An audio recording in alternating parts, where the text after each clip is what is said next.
From downward dog to tree pose, the tree pose Sanskrit name is Vrikshasana, and you're going to start off by jumping to the front of your mat, inhaling halfway up, exhale fold, inhale all the way up, exhale palms to your heart. From here, you're going to take your right leg and plant the bottom of your foot inside of your left thigh. After this, you can do a modification where you can lift your arms all the way up, having your triceps dig into your ears. And after this, you're going to transition into chair pose. The next pose is chair pose, or the Sanskrit name of Utkatasana, and to transition this from downward dog, you're going to jump to the front of your mat, inhale, come halfway up, exhale, fold, inhale, sink your hips down into chair pose with your fingers turned in, hands all the way up. And a modification you can do to this is put your left elbow into your right thigh, having a slight twist, and then hold for a few breaths, and then switch to the other side.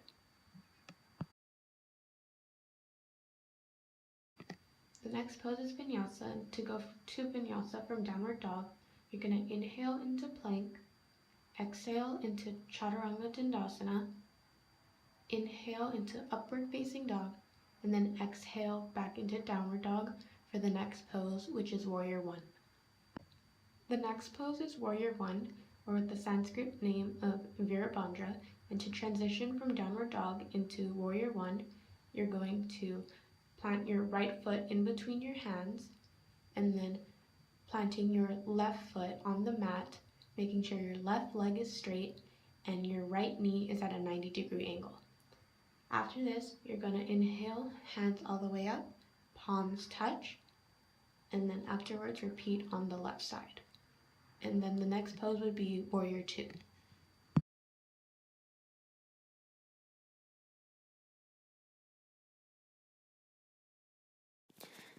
Next is Warrior 2.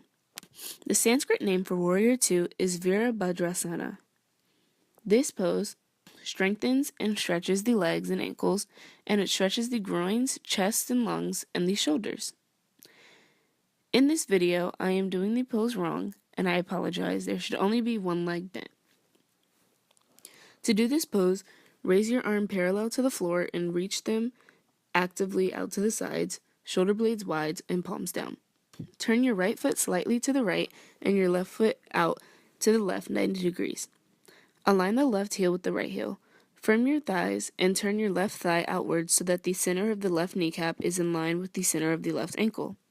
Exhale and bend your left knee over the left ankle so that the shin is perpendicular to the floor. If possible, bring the left thigh parallel to the floor. Anchor this movement to the left knee by strengthening the right leg and pressing the outer right heel firmly to the floor. Stretch the arms away from the space between the shoulder blades parallel to the floor. Don't lean the torso over the left thigh, and keep the sides of the torso equally long and the shoulders directly over the pelvis.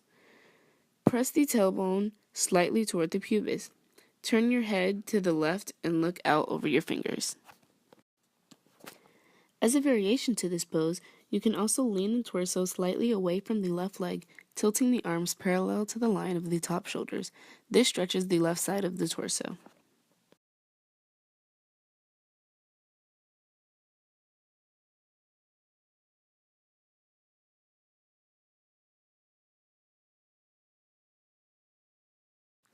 The Sanskrit name for dancer pose is Natarashasana. This pose stretches the shoulders and chest, the thighs, groins, and abdomen, the legs and ankles, and it improves your balance.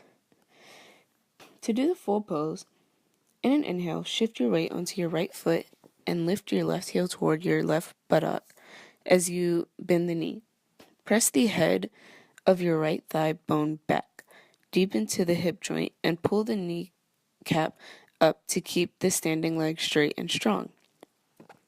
Then turn your left arm actively outward so that the palm is facing away from the side of the torso. Bend the elbow and grip the outside of the left foot. You can also grab the big toe with the first two fingers and the thumb. The fingers will cross at the top of the foot. The thumb will press against the sole. In an inhale, lift the leg up and bring the thigh parallel to the floor. As you do this, rotate the left shoulder in such a way that the bent elbow swings around and up, so that it points toward the ceiling. It requires extreme flexibility to externally rotate and flex the shoulder joint in this way. Reach the right arm straight forward in front of the torso and parallel to the floor.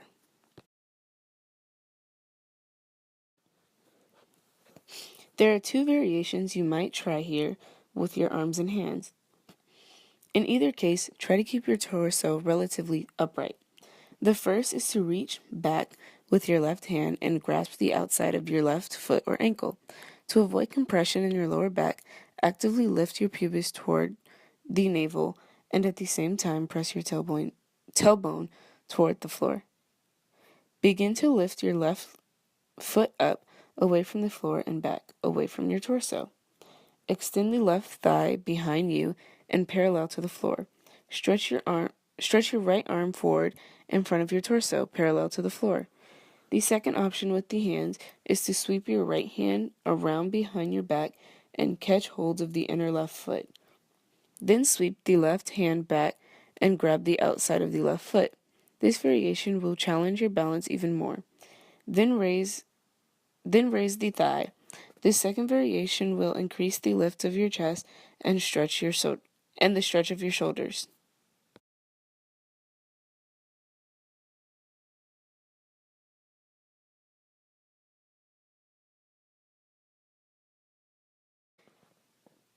The Sanskrit name for Warrior 3 is Virabhadrasana. To do this pose, stretch your arms forward, parallel to the floor and parallel to each other, palms facing each other. Exhale and press the head of the right thigh bone back and press the heel actively into the floor. Synchronize the straightening of the front leg and the lifting of the back leg. As you lift the back leg, resist by pressing the tailbone into the pelvis. Do not allow the torso to swing forward as you move into position. Instead, as you straighten the front knee, think of pressing the head of the thigh bone back. This centers the femur and the hip joint, grounds the heel into the floor, and stabilizes the position. The arms, torso, and raised leg should be positioned relatively parallel to the floor. For many students, the pelvis tends to tilt. Release the hip of the raised leg toward the floor until the two hip joints are even and parallel to the floor. Energize the back leg and extend it strongly toward the wall behind you. Reach just as actively in the opposite direction with the arms. Bring the head up slightly and look forward, but be sure not to compress the back of your neck. As a variation, try stretching the arms out to the sides like the wings of an airplane, or reaching them back, palms facing up, along the sides of your torso. This pose helps strengthen the ankles and legs, the shoulders and muscles of the back. It tones the abdomen and improves the balance and posture. Next, we have the standing split. Inhale and cartwheel your left arm up and over your head, creating a nice opening in the left ribs. With an exhale, twist your torso to the right, pivoting on the ball of the left foot to lift the heel off the floor. Then lean forward, lay your front torso onto the right thigh, and set your hands on the floor on either side of the right foot. If your hands don't rest comfortably on the floor, support each one on a block. Walk your hands slightly ahead of and shift your weight onto the right foot. Then inhale and slowly straighten your right leg, simultaneously lifting the left leg parallel to the floor. The proper balance of external and internal rotation in each leg is important, especially for the standing leg. Your left leg and hip will tend to externally rotate slightly, lifting the hip away from the floor and angling the pelvis to the right. Try to keep the front pelvis parallel to the floor by internally rotating the left thigh. Pay close attention to the standing leg, especially the angle of the knee. The knee will tend to rotate inwardly. Be sure to rotate the thigh outwardly and turn the knee so the kneecap faces straight ahead. Feel how the downward energy of the standing leg creates an upward movement in the raised leg. Don't focus on how high your raised leg goes. Instead, work toward directing equal energy into both legs. You can hold the raised leg more or less parallel to the floor, or try to raise it slightly higher. Ideally, your torso should descend as the leg ascends. If you're flexible, you can grasp the back of the standing leg ankle with your hand. This pose stretches the hamstrings, calves, and thighs, as it also stretches the knees and ankles and the back of the legs, also the front of the front of the thigh and the groin. The Sanskrit name for this pose is Urdhva. Oh my gosh, Urdhva Prasarita Ekapadasana.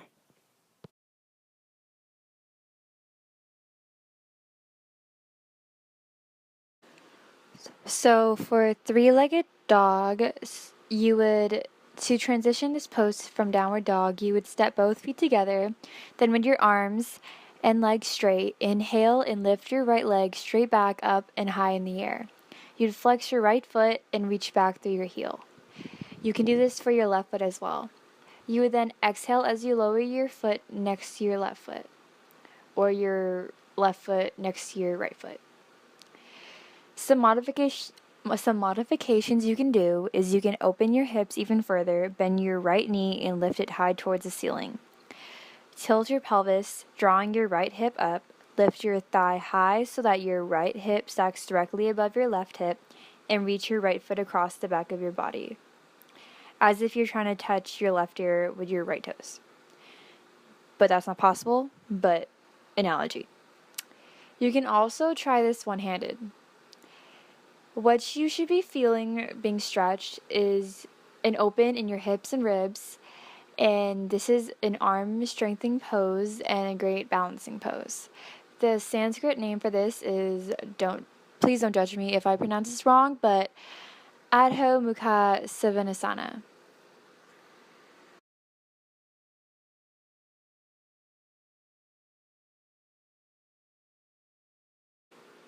The next pose is Wild Thing, or the Sanskrit name is Kamatkarasana.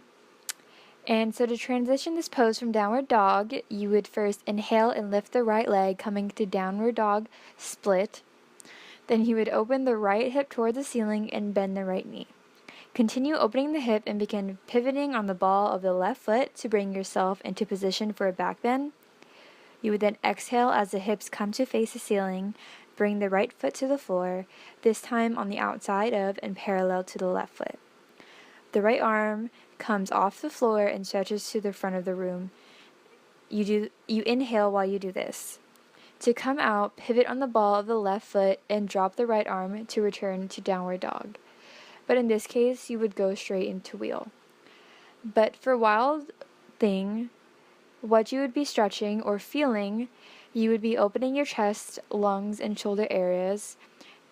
Opens the front of the legs and hips, and it builds strength in your shoulder and your upper back. This is a great arm balance and chest opener. So after Wild Thing, you would move into Wheel.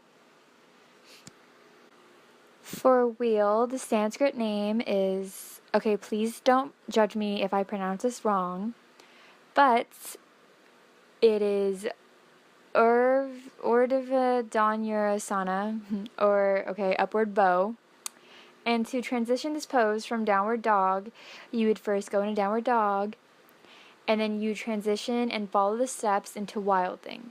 And from Wild Thing, you would place your right hand down on the mat facing the front of the room.